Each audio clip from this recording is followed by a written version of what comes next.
이렇게 만나 뵙게 돼서 참 반갑습니다.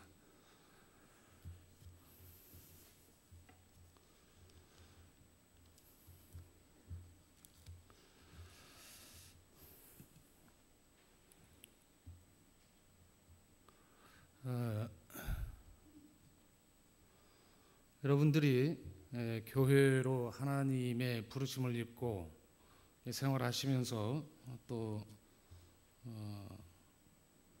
섬기시는 목사님을 통해서 늘 말씀으로 가르침 받고 또 그렇게 세움 받는 가운데 계심으로 교회라는 것은 하나님 말씀에만 근거된 것이다. 이렇게 아마 잘 이해하고 계시리라 믿습니다. 오직 하나님 말씀에만 근거하여 있는 것이 교회이기 때문에 교회는 다양한 그 성격의 사람들이 모이게 되죠. 다양한 사람들이 모이게 됨에도 불구하고 그러므로 하나가 됩니다. 참 은혜스러운 일이죠. 다양한 성격의 사람들이 모여서 다 각각 자기 목소리, 자기 주장대로 내버리면 교회로 존재할 수가 없을 거 아닙니까? 그러나 하나님께서 뜻하신 대로 하나님께서 하나님의 말씀으로 교회로 부르시고 그렇게 세우심으로 하나가 되죠. 참 기묘하죠. 그렇게 진리 안에서 자라는 것이 또 교회라고 오늘 사도 바울은 말씀합니다. 사도 바울은 오늘 본문에서 그리스도의 몸된 교회다 이렇게 표현하고 있죠. 우리 몸으로 비유를 해서 교회를 설명해 주고 있습니다. 하나님의 아들이신 그리스도께서 교회의 머리가 되시며 우리는 그 몸의 지체들이라는 것이지요. 그러므로 앞서서도 말씀드렸듯이 각 지체들로서의 우리는 자기 위치를 잘 감당하게 되어야 합니다. 이때 이제 또 제가 알기로 우리 주님 사랑교회는 교리 공부에도 충실하신 것으로 알고 있는데 웨스터민스터 소교리 일문답으로 가르치고 있는 사람의 제일된 목적, 하나님을 영화롭게 하고 영원토록 그를 즐거워하는 것, 이 교훈도 이 말씀을 통해서 얻게 될 수 있을 것입니다. 그리고 우리가 신앙생활을 하면서 늘 우리의 고민된 어떤 질문과 갈등으로 가지고 있는 하나님의 뜻, 하나님의 뜻대로 행하고픈데 이거 하나님의 뜻대로 행하는 것이 무엇인가, 여기에 대한 어떤 교훈도 바르게 듣게 될 수 있을 것이고요. 또 하나님의 영광을 위해서 살아야 돼. 하나님의 영광 하는데 도대체 어떻게 하는 것이 하나님께 영광을 돌리는 것인가? 또 성경 66권 전체는 그 대강령으로서 우리에게 교훈하시는 가장 큰 계명이 사랑입니다. 하나님을 사랑하고 이웃을 사랑하라. 그런데 교회로 신앙생활을 하고 있으면서도 그 사랑 나 잘 모르겠어. 어떻게 하는 것이지? 문제가 있는 것이죠. 이 사랑에 대해서도 우리는 교훈을 받을 수 있게 될 것입니다. 그리고 또 한 가지, 너무 많이 이야기하나요? 또 한 가지, 이 신앙생활을 하는 것이 교회로 모이고 성경 말씀 배우고 이렇게 하는 것이 우리에게 무슨 유익이 있는 것인가? 은혜와 평강입니다. 특별히 사도 바울 선생께서는 그의 각 서신서의 첫인사, 끝인사를 보면 이 은혜와 평강이 있기를 원하노라 그럽니다. 우리에게는 그게 있어야죠.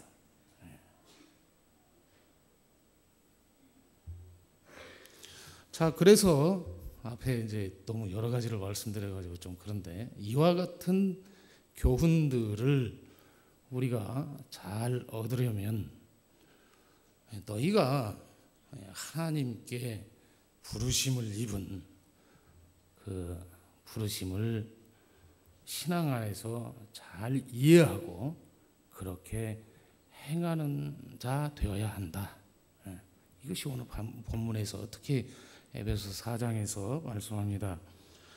그래서 에베소 4장이 처음 시작할 때 주 안에서 갇힌 내가 너희를 권하노니 너희가 부르심을 입은 부름에 합당하게 행하라. 평안에 매는 줄로 성령에 하나 되게 하신 것을 힘써 지키며 부르심에 합당한 교회가 되라. 오늘 제가 이제 소명이라고 그랬죠. 소명에 합당한 교회가 되라. 이 교회는 11절로 말씀하며 그가 혹은 사도로 선지자로 복음 전하는 자로 목사와 교사로 주셨다. 혹 삼으셨다. 이렇게 번역되고 있죠. 그가 누가요? 하나님께서.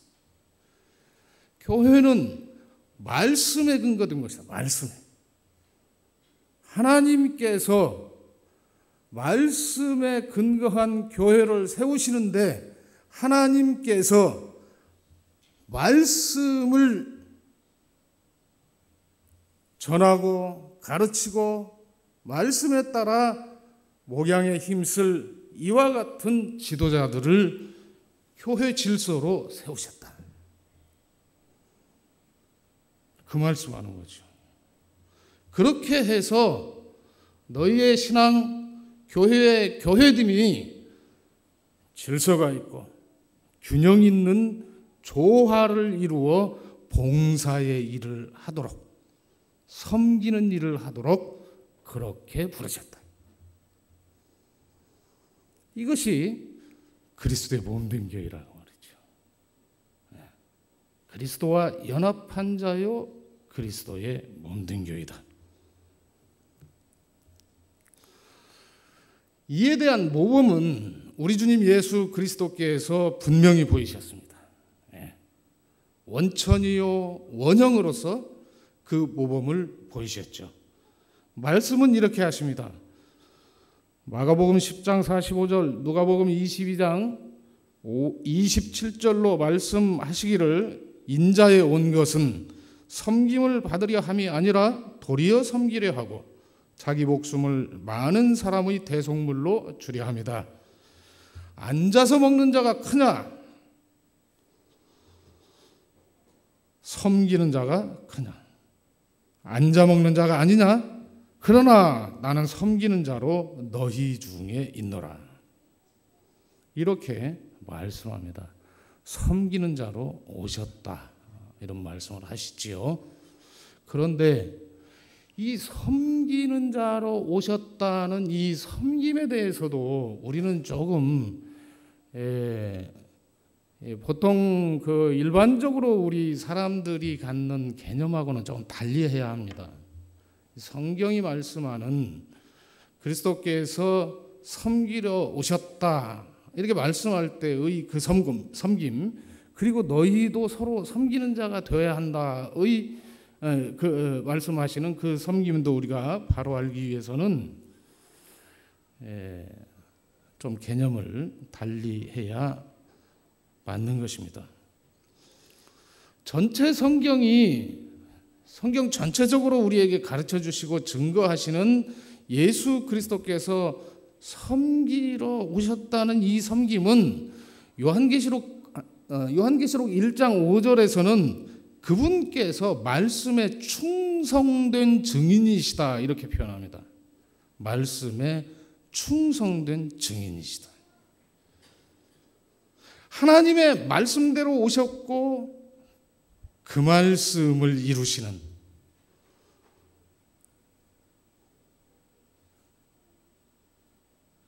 그게 섬기는 거예요.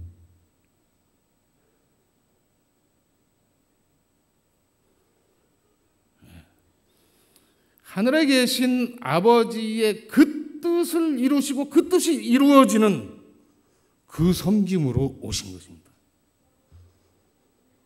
우리 사람의 개념으로 네 발 닦아주고 내 발 닦아주고 뭐 너 이렇게 잘해주고 이런 그 개념보다는 하나님께서, 하늘에 계신 하나님께서 그 뜻을 이루시는, 그 뜻을 이루는 자로서 오신, 그렇게 십자가에 죽으신,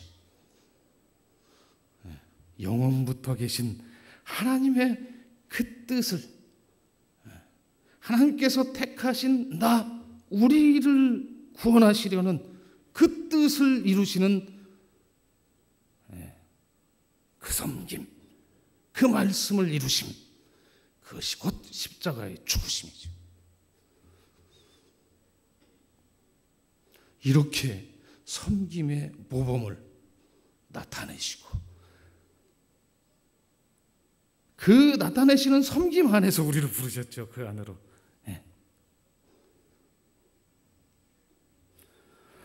요한복음 13장 13절 이하, 너희가 나를 선생이라 또는 주라 하니 너희 말이 옳도다. 내가 그러하다. 내가 주와 또는 선생이 되어 너희 발을 씻겼으니 너희도 서로 발을 씻기는 것이 옳으니라. 내가 너희에게 행한 것 같이 너희도 행하게 하려 하여 본을 보였노라. 내가 진실로 진실로 너희에게 이르노니 종이 상전보다 크지 못하고 보냄을 받은 자가 보낸 자보다 크지 못하니 너희가 이것을 알고 행하면 복이 있으리라. 지금 예수님께서 제자들 잡히시던 날 밤에 제자들의, 그 12명 제자들의 발을 다 씻기셨습니다. 가룟 유다의 발까지. 그리고 앉으셔서 말씀하시기를, 너희도 나를 본받도록 하기 위해서 내가 이렇게 했다. 본받으라. 종이 상전보다 크지 못하고 보냄을 받은 자가 보낸 자보다 크지 못하니 너희가 이것을 알고 이것을 깨닫는 자로 행하게 되면 그것이 복이다. 앞에서 말씀한 대로 예수 그리스도께서 나는 섬김을 받으러 온 것이 아니고 섬기러 왔다. 아버지 하나님의 말씀을 섬기러 온 거예요. 말씀대로 이루시는, 말씀이 이루어지는 그것을 제자들의 발을 씻기시는 것으로, 그 순간에 발을 씻기시는 것으로.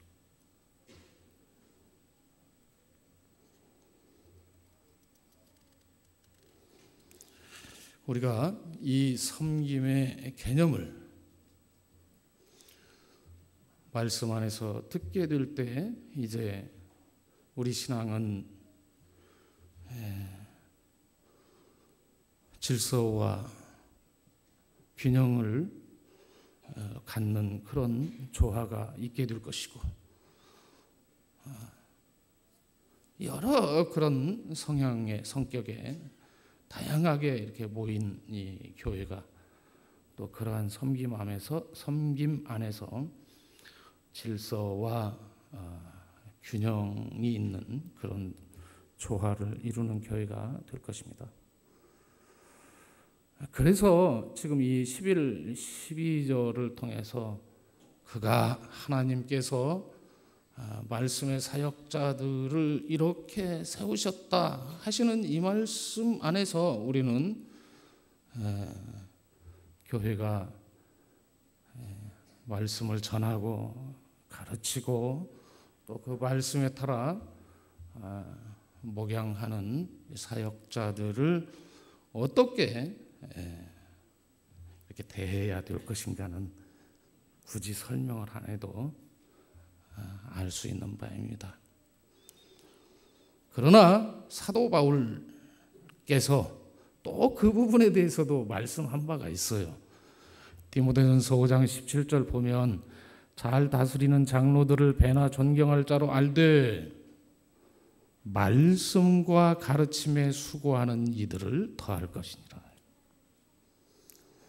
갈라디아서 6장 6절에서는 가르침을 받는 자는 말씀을 가르치는 자와 모든 좋은 것을 함께하라. 그렇지 않습니까? 말씀을 전하고 가르치고 또 이렇게 설교로서 이렇게 하나님의 말씀을 증거하는 목회자를 예를 들자면 조금이라도 이렇게 우습게 안다면 그 권위 있는 말씀의 그 은혜를 제대로 받겠습니까? 받을 수가 없는 것이지요. 말씀에 확실하게 근거된 그러한 신앙으로 그렇게 형성이 되겠습니까? 되지 않죠. 될 수가 없는 것입니다. 이렇게 하나님의 말씀에 확실하게 근거되고 그 하나님의 권위 있는 그 말씀에 그리스도의 몸된 교회로 세움받게 하시려고 하나님께서는 이렇게 말씀 사역자들을 그들에게 그 은사를 허락하시고 이와 같이 세우셨음을 오늘 11, 12절은 말씀하고 있습니다. 그러므로 누구라도 하나님의 교회로 부름받고 있는 자는 교회가 어떤 말씀을 이렇게 이러쿵저러쿵 규정짓지 못한다는 이 사실은 아주 확실하게 가지고 있어야 합니다. 하나님의 말씀, 진리의 말씀이 내가 이 말씀 진리네, 이 말씀 맞네, 그렇다고 해서 맞는 거고 진리가 되는 겁니까? 그렇지 않습니다. 하나님 말씀이기 때문에 진리는 스스로 진리입니다. 내가 진리라 인정해서 그것이 진리가 될 때는 그건 이미 진리로서의 그게 상실돼 버린 거예요. 그렇지 않습니까? 내 어머니 아버지가 내 어머니 아버지이시니까 어머니 아버지지 내가 인정해서 어머니 아버지 되는 겁니까? 아니잖아요.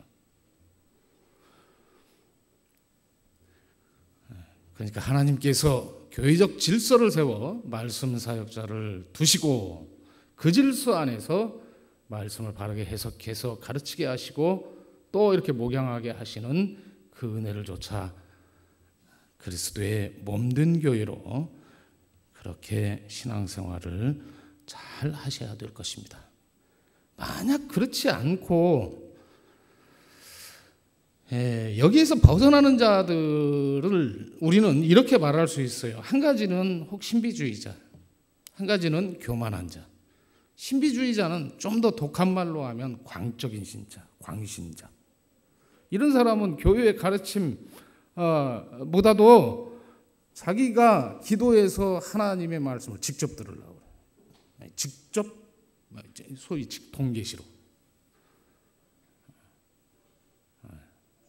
요즘 그런 부류들 많이 있죠. 또 이제 한 부류의 사람은 교만한 자예요. 성경 기록되어진 문자로 되어진 책이지. 내가 읽고 보고 공부하면 돼요. 얼마든지 참고 서적들이 있습니다.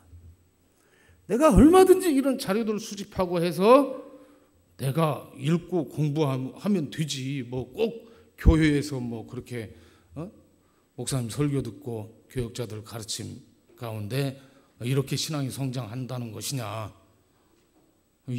안 되는 거죠. 하나님의 거룩한 성전이라 했는데 교회는 우리 무리를 하나님의 거룩한 성전을 해치는 자들입니다.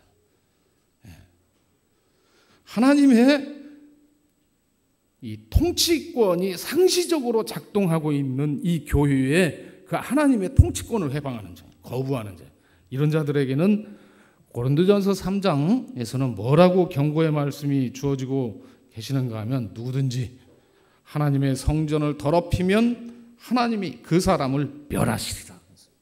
무서운 경고입니다.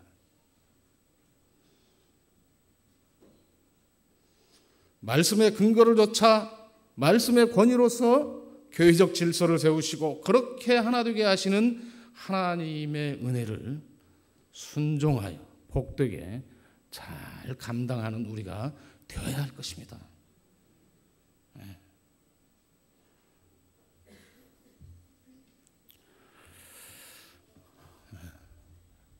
이렇게 되려면 우리 사람의 생각과 노력으로 되는 것이 아니죠. 결코 그렇게 되지 않습니다. 우리가 하나님께서 말씀으로 부르신 은혜 안에서 말씀으로 잘 기초가 형성되고 또 자라나는 우리의 신앙이 되어야 합니다. 그 말씀을 13, 14절로 말씀하고 있습니다. 우리가 다 하나님의 아들을 믿는 것과 아는 일에 하나가 되어 그래. 하나님의 아들을 믿는 것과 아는 일에 하나가 되어 온전한 사람을 이루어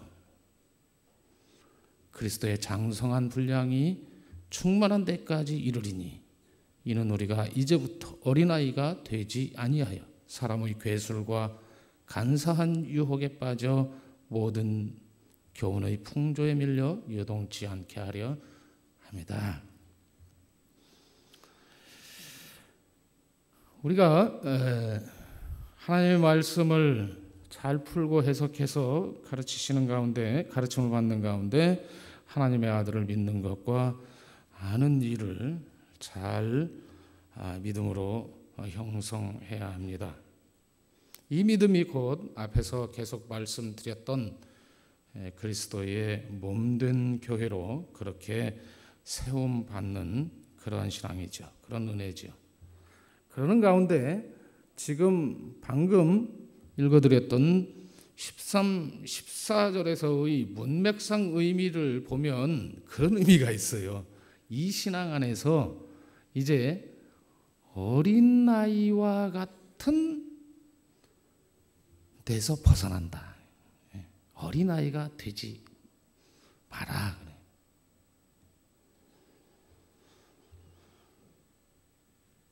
자, 이 부분에서 좀 잘 생각하기 위해서 다른 데를 좀 살펴보면 고린도전서 우리 13장을 사랑장이라고 그럽니다. 사도 바울이 고린도전서 13장 11절에서 내가 어렸을 때에는 말하는 것이 어린아이와 같고 깨닫는 것이 어린아이와 같고 생각하는 것이 어린아이와 같다가 장성한 사람이 되어서는 어린아이의 일을 버렸노라 말씀합니다. 신앙은 잘하는 것이라고 말해요. 어린아이로 머물러 있는 것이 아니라 잘하는 것이다. 이렇게 잘하는 신앙 가운데 이제 말하고 깨닫고 생각하는 것이 이전과는 다르다. 그런데 교회를 계속 다니고 신앙생활을 하면서도 이 말하고 생각하고 깨닫고 생각하는 것이 이전과 변함이 없고 좀 잘하고 성숙되지 못한 자리에 그대로 있다면 이건 안 되는 것이지요. 안 되는 것입니다. 자라야 되고 성숙하게 되어야 하는 것이죠. 이것을 하나님의 아들을 믿는 것과 아는 일에 하나가 되는 그와 같은 신앙 안에서 가능한 것으로 본문은 그렇게 말씀하며 이와 같이 어린 아이를 벗어날 때 어떤 괴술과 속임수 이런 것들에 요동치 않는 그러한 신앙의 사람 혹 신앙의 교회가 된다 이런 말씀이죠. 자, 그러면 이러한 신앙은 무엇이 되어야겠습니까?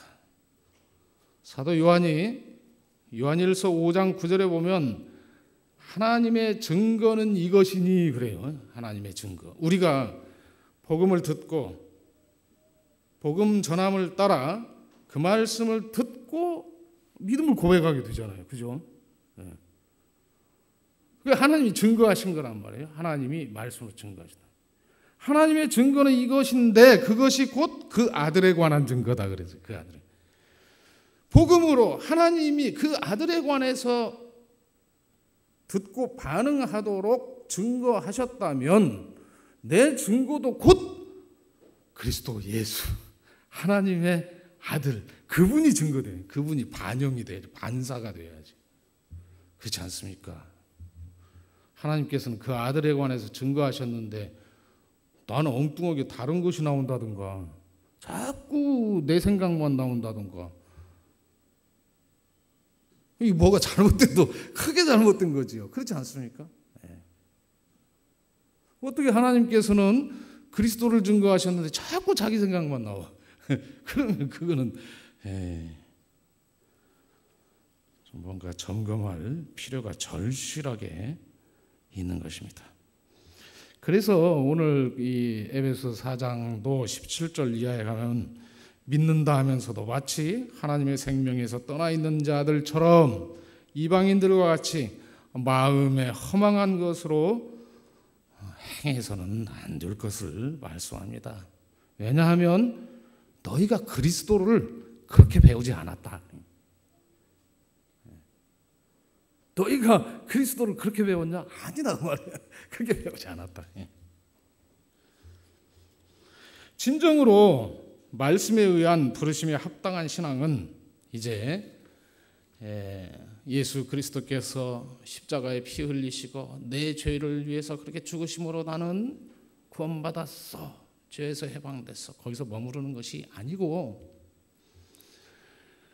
오늘 이 하나님 말씀으로 하면 에베소 1장 3절 이하의 말씀으로 나가게 되어 있습니다. 말하자면 이 성경 순서로 하면 되돌아가죠. 하나님의 그 크신 은혜 안에서 에베소 1장 3절 이하로 가보면 찬송하리로다. 하나님 곧 우리 주 예수 그리스도의 아버지께서 그리스도 안에서 하늘에 속한 모든 신령한 복으로 우리에게 복 주시되 곧 창세전에 그리스도 안에서 우리를 택하사 우리로 사랑 안에서 그 앞에 거룩하고 흠이 없게 하시려고 그 기쁘신 뜻대로 우리를 예정하사 예수 그리스도로 말미암아 자기의 아들들이 되게 하셨으니 이는 그의 사랑하시는 자 안에서 우리에게 거저 주시는 바 그의 은혜의 영광을 찬미하게 하려는 것이다.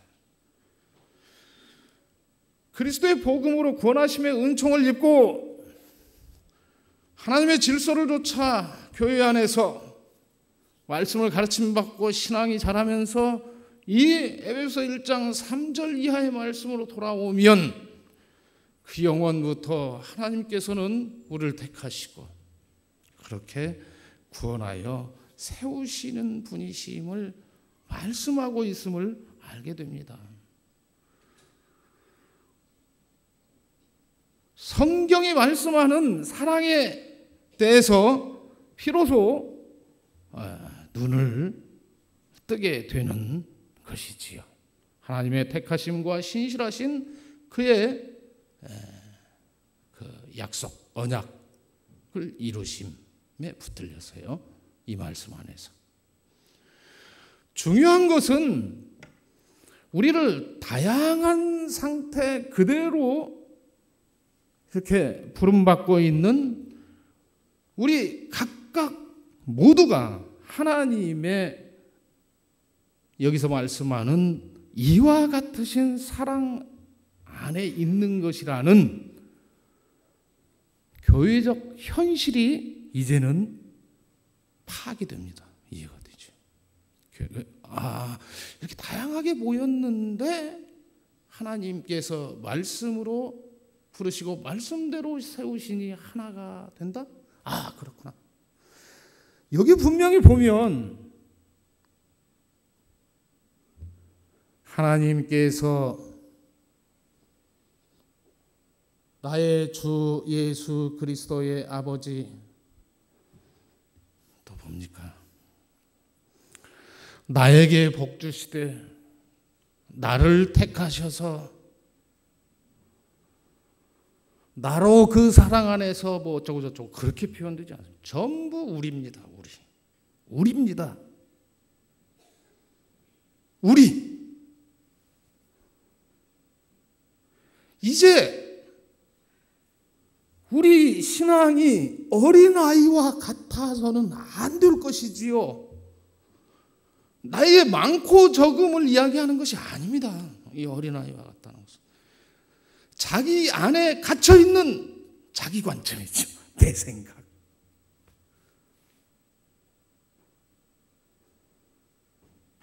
하나님의 말씀 안에서 부름받고 있다 하면서도 자기 안에 갇혀있는 내 관점, 내 생각, 내 주장. 꼭 그것이 옳다고 하는. 아니죠. 하나님의 말씀으로 부름받고 하나님의 말씀으로 세움받고 있다면 반드시 이와 같은 관점 변화가 일어납니다. 내 관점이 아니요, 하나님의 말씀의 관점이에요. 그래서 내가 아닌 우리로. 우리를 이렇게 부르셨구나. 우리를 서로 이렇게 돕는 자로 부르셨구나. 이렇게 돕는 자로 부르신 교회를 통해서 하나님의 그 영광의 빛을 나타내시는구나.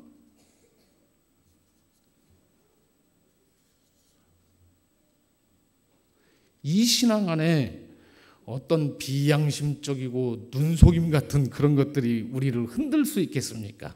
흔들지 못합니다. 하나님께서 영원부터 가지고 계신 예정하신 그 뜻, 우리에게 언약하시고 그것을 이루시는데 어떤 양심도 없는 그런 말이나 깜빡 눈속임 하려고 하는 그런 걸로 우리를 막 이렇게 흔들리겠어요? 되지 않지요. 우리의 신앙은 이와 같이 이 말씀 안에서 관점 변화가 분명하게 일어납니다. 어린아이와 같은 내 안에 갇혀있는 내 생각의 관점에서 툭 튀어나오지. 그래서 하나님의 말씀이 주장하십니다. 알게 하십니다. 살게 하시지요.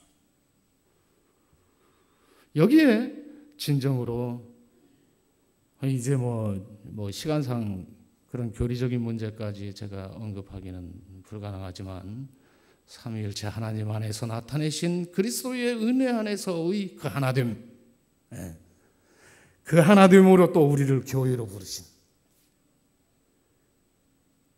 알게 됩니다. 요동할 수가 없습니다.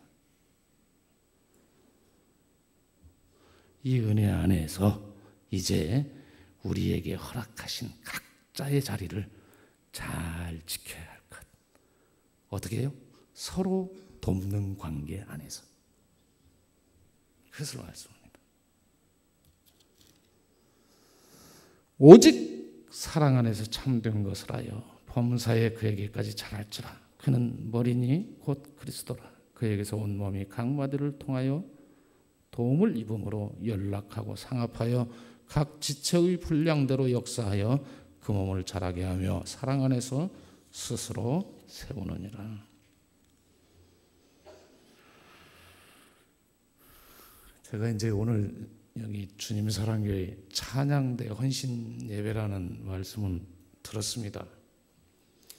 그래서 찬양대 헌신 예배를 꼭 이렇게 염두에 두고 말씀을 그렇게 살핀 건 아닌데요. 정말입니다. 그렇게 살핀 건 아닌데요. 말씀을 이렇게 살피다가 보니까 여기서 돕는다라는 지금 말씀이 나오잖아요. 16절에.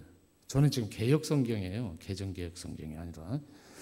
그에게서 온 몸이 각마디를 통하여 도움을 입음으로 연락하고. 도움을 입어. 이 도움을 입어의 이 돕다라는 이러한 용어가 빌보서 1장 19절에도 나오는데 이 돕다의 그 동사 원형이 코로스더라고요. 코로스. 우리가 보통 코러스 그러죠. 근데 코러스. 이 코러스라는 말이 그 헬라 연극에 그 이렇게 함께 등장하는 합창하는 그 사람들을 뜻하는 말이래요. 야, 얼마나 기가 막힙니까? 2부로 하든 3부로 하든 4부로 하든 자기 목소리만 막 크게 내면 되겠어요? 안 되죠. 그렇게 하는데 자기 목소리 또 안 내버리면 되겠어요? 안 되지요. 악보에 충실해서 지휘자의 지휘를 잘 받으면서 자기가 맡은 파트에 자기 목소리를 가장 거기에 적합하게 이렇게 해야죠.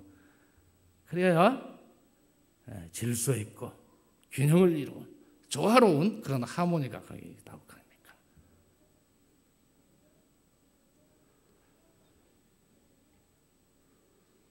이것으로 이와 같은 은사로서 교회의 덕을 세우라. 교회. 네 자랑하지 말고 찬양대라고 해서 막 내 목소리 크게 해서 내 자랑하려고 그러고 하나님이 주신 은사를 그렇게 잘못 오해하지 말고 모두가 이렇게 잘 조화롭게 해서 교회의 덕을 세우는 자가 되라. 그렇게 사랑의 열매가 하나님께서 허락하신 그 은사를 이렇게 잘 활용하는 신앙생활 속에서 그렇게 나타나야 하는 것입니다. 그죠?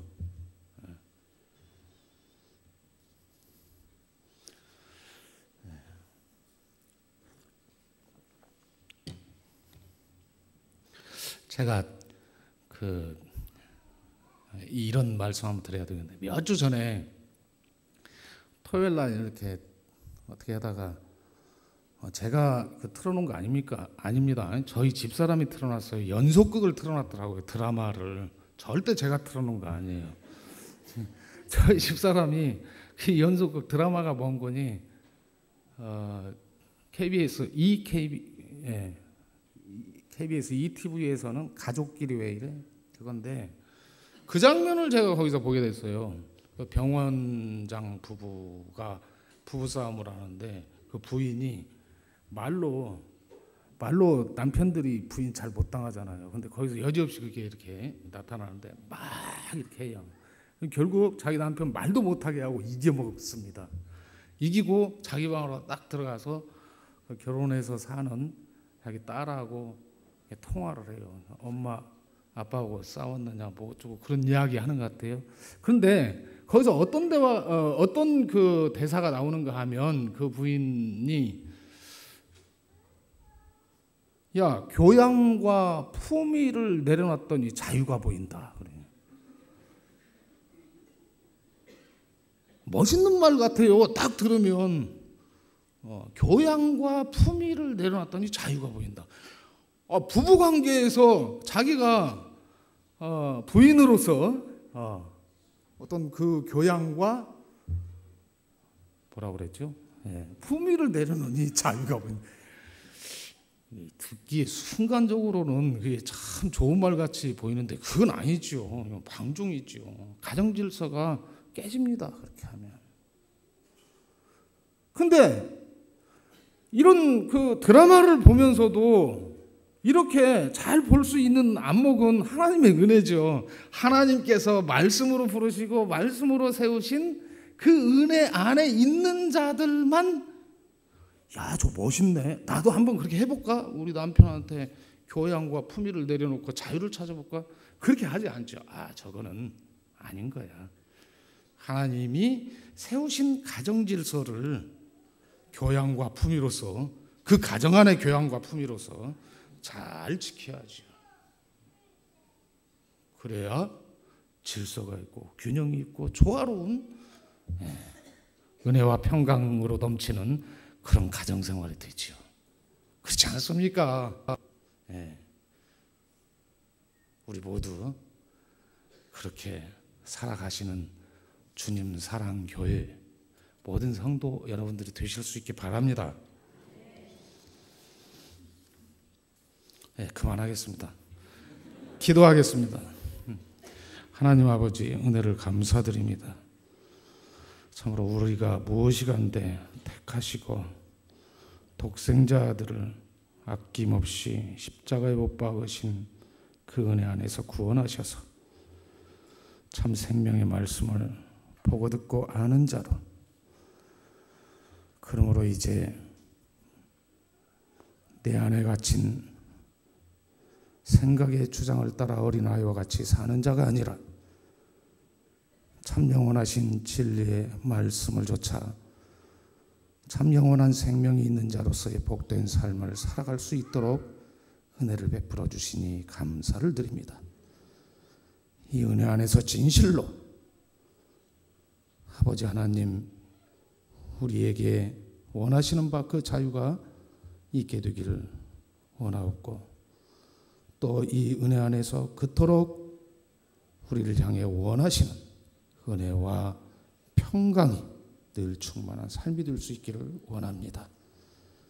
아버지 하나님 또한 우리 주님의 사랑 교회가 날마다 주께서 허락하시는 말씀의 질서를 좇아 말씀을 더욱 잘 배우고 그 안에서 오직 사랑으로 잘 자라나는 그와 같은 교회가 될 수 있기 원합니다. 주께서 늘 긍휼히 여기시는 은총 가운데 은혜 위에 은혜를 더하시사 주님 사랑교회 모든 성도들이 가정과 모든 하는 일 가운데 주께서 세우신 복음의 참 증인으로서의 그 빛을 더욱 잘 감당케 하여 주옵소서. 오늘 허락하신 주의 말씀이 우리 안에 늘 기억되므로 이 세상 가운데서 참으로 주께서 우리를 택하시고 구원하여 보내시는 그 은혜를 감당하는 그런 말씀이 되게 하여 주시옵소서.